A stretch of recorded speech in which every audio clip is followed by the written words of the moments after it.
तो चलिए आज बात करते हैं एक ऐसी कामयाब बिजनेस वुमन की और एक ऐसे धोखे की जो एक दहाई तक दो मुल्कों के बीच चलता रहा।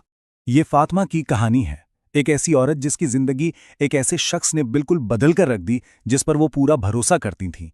इसी शख्स ने फातिमा के मुताबिक उन्हें दुनिया का एक ऐसा चेहरा दिखाया जिससे वो पहले कभी वाकिफ ही नहीं थी। तो ये जाल कैसे बना, इसे समझने के लिए हमें पहले ये देखना होगा कि निशाना कौन था। फातिमा दुबई में पैदा हुई, वहीं पली बढ़ी। वो एक खुद मुख्तार कामयाब बिजनेस वुमन थी। Rent a car, salon, tourism company, सब कुछ वो खुद चला रही थी। माली तौर पर वो किसी की मोहताज नहीं थी और शायद यही वजह थी कि वो एक खास किस्म के शिकारी के लिए एक बेहतरीन हदफ थी। और फिर उनकी जिंदगी में एक शख्स दाखिल होता है, अमार फजल। वो उनके दफ्तर में कोई मोहब्बत का दावेदार बनकर नहीं आया, बल्कि एक ऐसे शख्स के रूप में जो हर वक्त किसी न किसी खुद साख्ता मुसीबत में घिरा रहता था। अब जरा यहाँ एक दिलचस्प चीज देखें। एक वाज़े पैटर्न नजर आता है।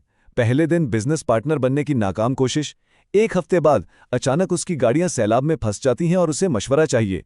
फिर उसकी एक्सपो कार जब्त हो जाती है और आखिर में रोता हुआ आता है कि मामू ने घर से निकाल दिया है।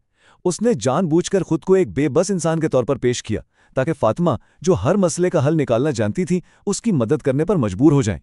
उसने अपने आप को एक अमीर अमरीकी खानदान का चश्म-चिराग जाहिर किया, जो बहुत बाअसर होने के साथ साथ बहुत मासूम भी है।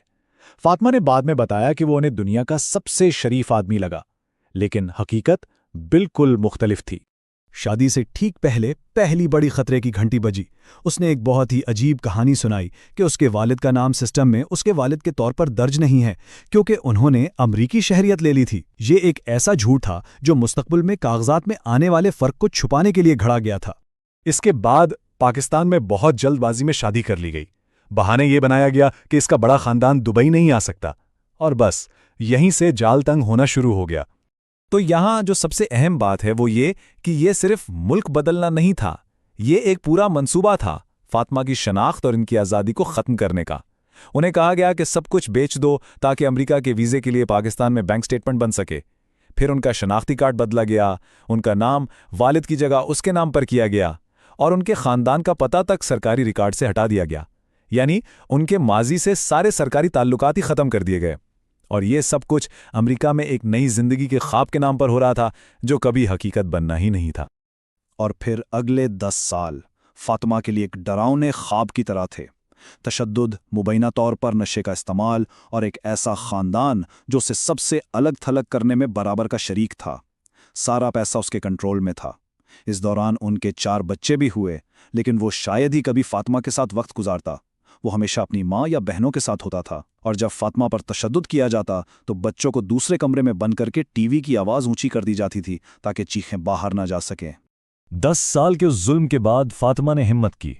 अपने बच्चों के कागजात बनवाने के लिए उन्होंने जिद्दोजहद शुरू की, और यहीं से झूठ का सारा पर्दा फाश होना शुरू हुआ। और सच्चाई सामने आई एक बहुत ही गैर मुतवक्के जगह से, एक सरकारी दफ्तर की कंप्यूटर स्क्रीन से। 10 साल की शादी और 4 बच्चों के बाद अमार फजल कौमी डेटाबेस में आज भी गैर शादीशुदा था। उसने कभी इनकी शादी को कानूनी तौर पर रजिस्टर ही नहीं करवाया था और फातिमा का शनाख्ती कार्ड भी जाली बनवाया था।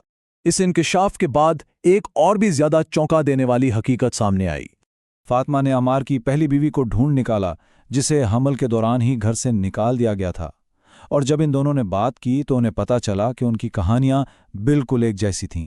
वही मोहब्बत का ड्रामा, वही तन्हाई, वही तशद्दुद और वही खानदान जो हर जुल्म में शरीक था।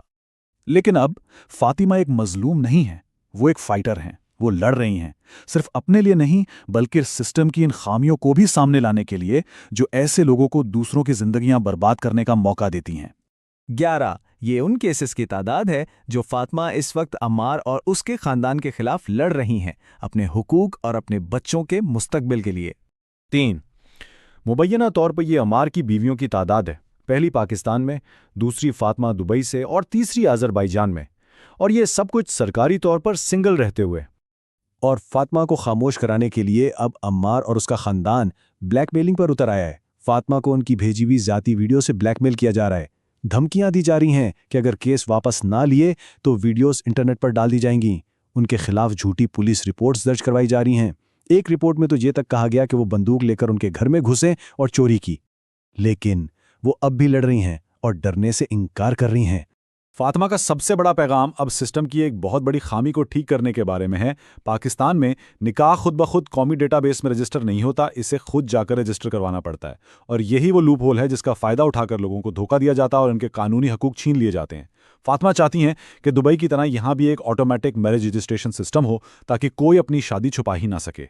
فاطمہ کی کہانی صرف ایک ذاتی دکھ بھری داستان نہیں ہے، بلکہ یہ ایک بہت بڑی کیس اسٹڈی ہے، اور یہ ہمیں ایک اہم سوال پر سوچنے پر مجبور کرتی ہے کہ آج کی اس انٹر کنیکٹڈ دنیا میں ہم اپنے سسٹمز کو کیسے بہتر بنا سکتے ہیں تاکہ کوئی بھی قانون کی خامیوں کا فائدہ اٹھا کر سرحدوں کے پار کسی کی زندگی برباد نہ کر سکے۔